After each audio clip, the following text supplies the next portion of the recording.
അപ്പോളേ ഞാൻ ചക്കക്കൂട്ടാൻ കഴിക്കുന്ന വീഡിയോ അല്ലേ ഇട്ടിട്ടുള്ളൂ. ചക്കക്കൂട്ടാൻ എങ്ങനെ ഉണ്ടാക്കിയെന്ന് കണ്ടിട്ടില്ലല്ലോ നിങ്ങൾ. പലയിടത്തും പല രീതിയിലാണ് ചക്കക്കൂട്ടാൻ ഉണ്ടാക്കുക. ഇവിടെ എൻ്റെ വീട്ടിലും ഹസ്ബൻഡിൻ്റെ വീട്ടിലും ഉണ്ടാക്കുന്ന രണ്ടും രണ്ട് രീതിയിലാണ് കേട്ടോ. അപ്പോൾ ഞങ്ങളുടെ വീട്ടിൽ എങ്ങനെ ഉണ്ടാക്കുന്നതെന്നും കൂടെ ഒന്ന് പറഞ്ഞുതരാം. അപ്പോൾ ഏതായാലും ഞാനും അമ്മയും കൂടെ ചക്ക ഇട്ടിട്ടുണ്ട്. ഒരു ചക്ക ഇട്ടപ്പോൾ രണ്ടെണ്ണം വീണു. ഒരു വെടിക്ക് രണ്ട് പക്ഷി എന്ന് പറയണ പോലെ ഒന്ന് എക്സ്ട്രാ ഫ്രീ ആയിട്ട് കിട്ടി. അപ്പോൾ അമ്മ അത് മഴ എടുത്തിട്ട് കൊത്തി മുറിക്കുന്നുണ്ട്. എനിക്കിങ്ങനെ മുറിക്കാനൊന്നും അറിയില്ല കേട്ടോ.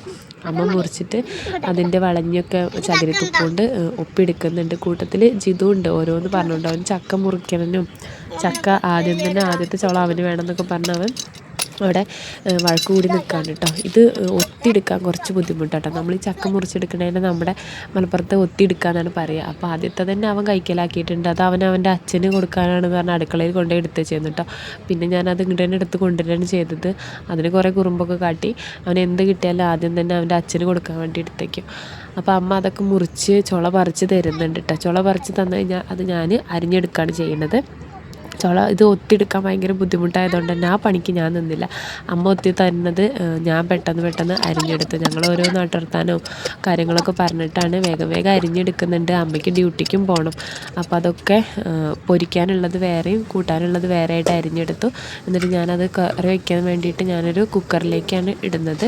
കുക്കറിലേക്ക് ഇട്ടിട്ട് ആവശ്യത്തിന് കുറച്ച് മഞ്ഞൾപ്പൊടി, അതുപോലെ തന്നെ മുളക് പൊടി, ഒരു എരിവിന് ആവശ്യമായിട്ടുള്ള മുളക് പൊടി അത്ര ഇട്ടിട്ടുള്ളൂ. എന്നിട്ട് കുറച്ചധികം വെള്ളം ഒഴിച്ചിട്ടുണ്ട്. ചില ചക്കയ്ക്ക് പൊടി കൂടുതലായിരിക്കും. ചിലപ്പോൾ വെള്ളം കുറവായി കഴിഞ്ഞാൽ പെട്ടെന്ന് അടി പിടിക്കും, കരിഞ്ഞ് പിടിക്കും. അതുകൊണ്ട് തന്നെ കുറച്ച് അധികം വെള്ളം ഒഴിച്ചു കൊടുത്തിട്ട് അത് അടുപ്പത്തേക്ക് വെക്കുന്നുണ്ട്. ഒരു 1-2 വിസിൽ അത്ര മതിയായിരിക്കും. ആ സമയത്തിനുള്ളിൽ ഞാനൊരു തേങ്ങ പൊട്ടിച്ചു കൊടുന്നു കേട്ടോ. തേങ്ങ പൊട്ടാനൊരു മടിയുണ്ട്. അപ്പോൾ അങ്ങനെ അതിൽ കുറച്ച് വെള്ളമൊക്കെ ഉണ്ടായിരുന്നു. അപ്പോൾ ഞാനത് പൊട്ടിച്ചതോടുകൂടി ഒരു കുഞ്ഞിക്കൈ അതിൻ്റെ ഇടയിൽ കൂടി വന്നിട്ട് തേങ്ങ വെള്ളം എടുത്തുകൊണ്ട് പോകുന്നുണ്ട്. ഞാൻ ഏതായാലും ഒരു അരമുറി തേങ്ങ മുഴുവനായിട്ട് എടുത്തിട്ടുണ്ട്. തേങ്ങ കുറച്ച് കൂടുതലുണ്ടെങ്കിലാണ് നല്ല ടേസ്റ്റ് ഉണ്ടാവുക.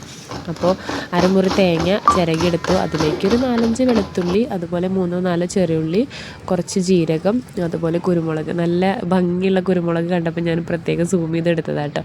പുതിയ കുരുമുളകാണ് തോന്നുന്നു, വീട്ടിലെ അമ്മ എടുത്ത് വെച്ചതാണ്. അപ്പോൾ അത്രയും ചേർത്തിട്ട് അതിൻ്റെ ഇടയിൽ ഞാൻ ചക്ക പൊരിക്കുന്നുണ്ട് കേട്ടോ. ഇതിൻ്റെ സൈഡിൽ കൂടി അതും നടക്കുന്നുണ്ട്.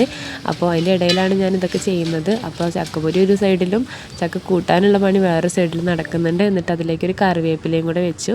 ഇനി ഇതൊക്കെ മിക്സീൻ്റെ ജാറിലേക്ക് ഇട്ടിട്ട് നന്നായിട്ട് അരച്ചെടുക്കില്ല കേട്ടോ, ചെറുതായിട്ടൊന്ന് ചതച്ചെടുക്കുകയും ചെയ്യുന്നു. എന്നിട്ട് 2 വിസിലടിച്ചിട്ട് അത് ചക്കക്കൂട്ടാനിലേക്ക് ഇനി ഈ അരപ്പ് ചക്കക്കൂട്ടാനിലേക്ക് ചേർത്തെടുക്കുക, അത്രേ ഉള്ളൂ.